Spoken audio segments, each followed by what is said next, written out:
The journey and success of Serba Dinamik today started in Bintulu over 25 years ago. And from a small local company, today Serba Dinamik is one of the most reputable companies in the engineering field, especially oil and gas. Not only in Malaysia, with its capabilities and also reputation and also great strategies, Serba Dinamik is able to place itself in the international market and also operations. And on Going Global, the Serba Dinamik Story today, I have its co-founder, Tuan Abdul. Thank you very much for being with Astro AWANI, and I'm sure, and congratulations on your Jubilee celebration this year, 25 years, Serba Dinamik. Congratulations again. Thank you. So Tuan Haji, can we talk about Serba Dinamik's gap analysis to markets its services?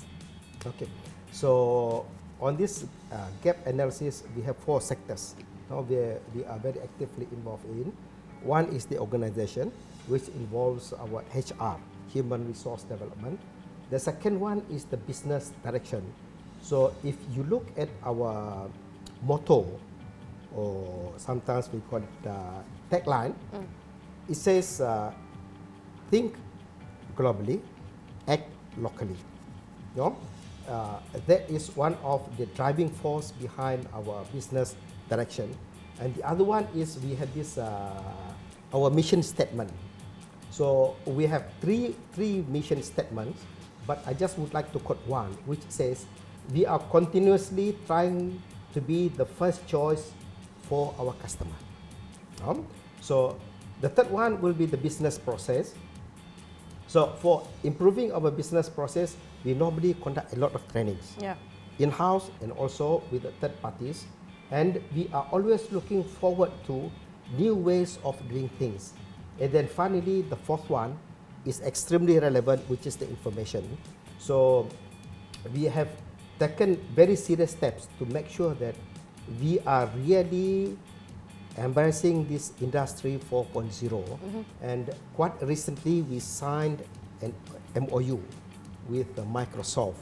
That is in the mixed reality, which we think will really enable our company to close the gap.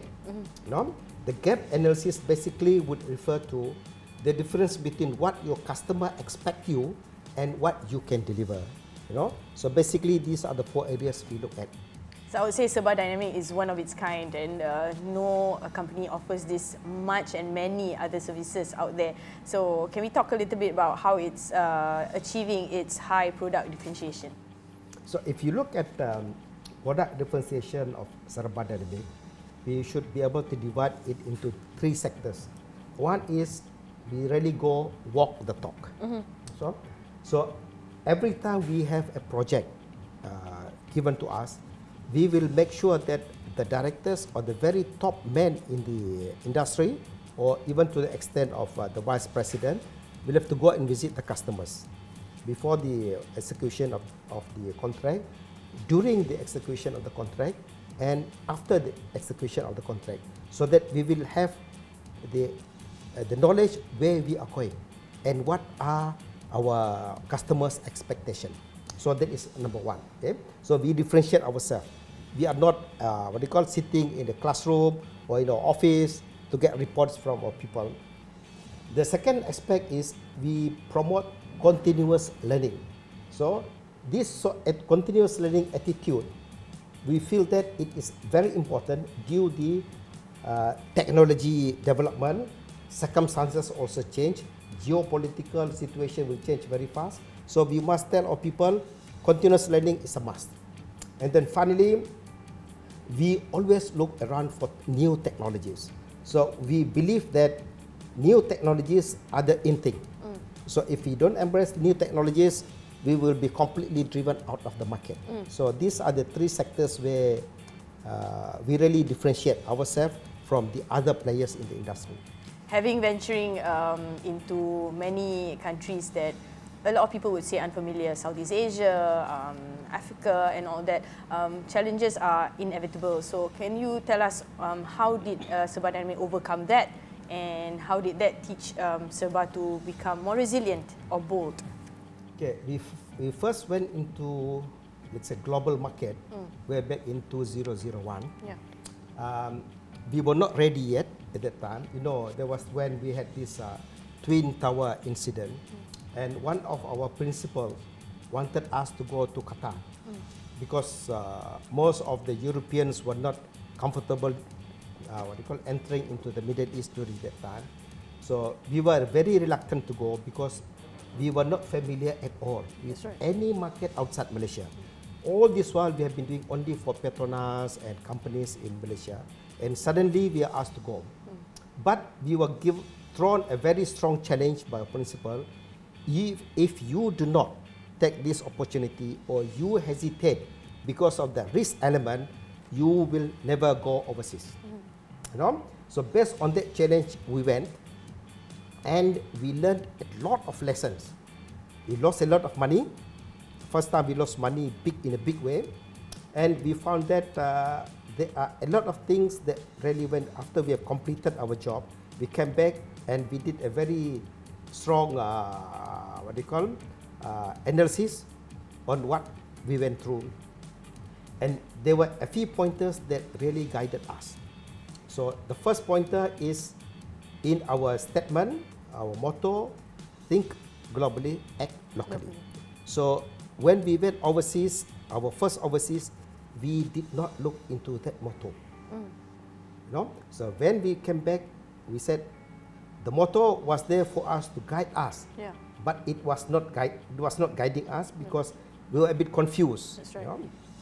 So what we did was, international market is definitely very big. Yes. So we want to go. So what we did was, basically we said we want to go and make sure we will only go overseas, outside Malaysia market, in areas where we are really competent. That's right. So we focus. That's right. Anything that is not our core area, we will not touch for the time being.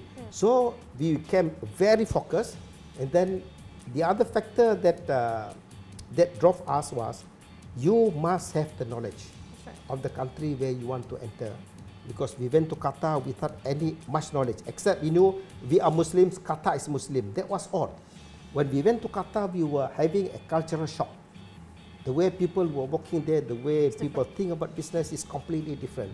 So as a result, every time we want to go into new markets, whether in Central Asia, whether in Middle East or in Africa, we make sure that we are really quite well aware of what are the expectations in the countries. So we were able to get the very good advice from Islamic Development Bank. The other people who are not advising us where to go, why you have to go, and what are the risks involved. We really look at the risk factor. So we feel that if the risk is worthwhile taking, we will go. Otherwise, we will just stop there. So there is a very good example why we went into Africa, Tanzania. It is because of this advice. Would you say all that would actually show that it's all about acceptance, and with this acceptance, we want to see and also venture and also learn on how to actually live up to its revenue growth? Yeah. So we believe that basically the revenue growth, if we are putting everything in one basket, it is too risky. So the best way is, of course, we spread it out. So of course, we went to the Middle East, and then we also discovered Middle East is a very lucrative market. But at the same time, Middle East is a very politically challenging and very unstable. It can happen today like this, and the next day the whole thing will change. So then we thought that although it is a good market, we just cannot rely too much. That is where we wanted to expand, and slowly we went into Central Asia. Central Asia, and then Africa, and also Indonesia, because we are familiar with Indonesian culture and all this, we can easily mix. So as a result, we have really spread out our income or basket of income into different regions. And then because of our core competencies are there, we can really compete with people overseas. Then we have two strategies. One is we go in with our competencies. Number two, we find that there are certain areas where we do not have certain technologies to be able to really stand above the others in those countries. So what we do is we go and acquire companies that have got the right technology, which we do not have.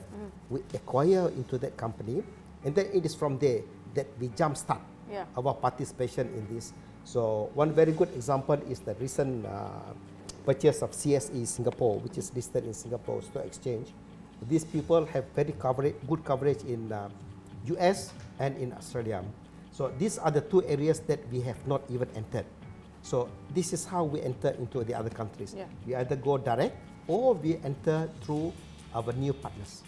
Thank you, Tuan Haji, for being with us today, and I'd like to say congratulations again on your 25th Jubilee celebration.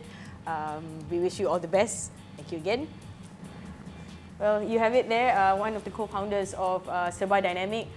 Like Tuan Haji said just now, think globally, act locally, and inshallah that will make you grow bigger one day. That's all from me, Jasmine Obaka. Continue watching astroawani.com and also 501 Awani. Thank you.